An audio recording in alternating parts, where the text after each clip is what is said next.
Look at that sparkle.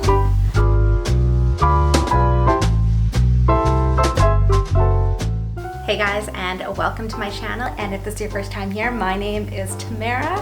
As you can see by my holiday sweater, we are doing a holiday themed video today. I am going to be doing Thrift Flip. I had recently went out of town to visit my boyfriend's family, and I used that opportunity to scout out a few local thrift stores, and I was able to find some awesome treasures. If you're curious to see what's in that fall decor haul, I do have a video on it, and I will link it up here or down there. It'll be in the two spots. But I got some really cute pieces. Today's Thrift Flip is focusing on this hanging basket I had purchased for, I think it was like $1. It's so nice. So it's a circular wicker basket.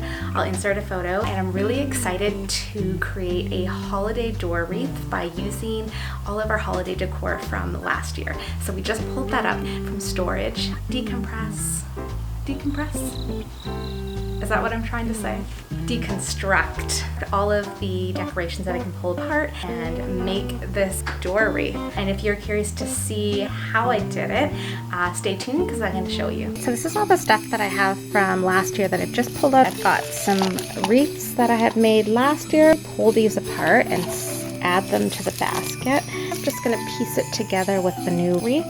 Alright, so here's the basket. This sucker just needs a good coat of white paint. So it's kind of, I don't know, some people might like this distressed look, but I prefer just like a nice, clean, straight white.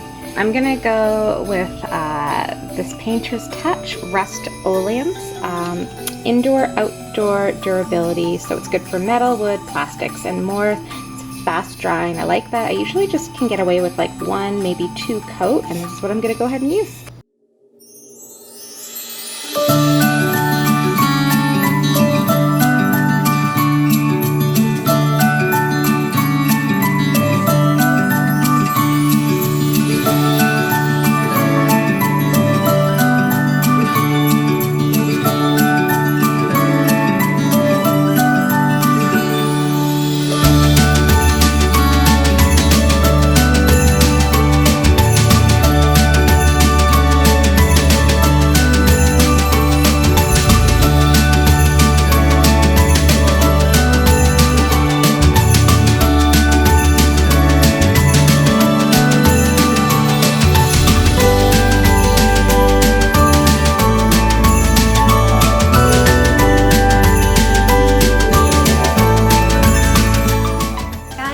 That's my thrift flip. So thanks so much for joining me. And did you prefer the hanging basket before it was painted? I know that a lot of distressed things can look pretty, but I think I liked the clean white slate better. I think it's better for the greenery just to pop, and because we have a dark wooden door, I think the contrast of the two made it much prettier. If you're feeling generous, please do subscribe, like, or leave me a comment. I'd love to hear what you have to say. Thanks again for joining me, and have a great day.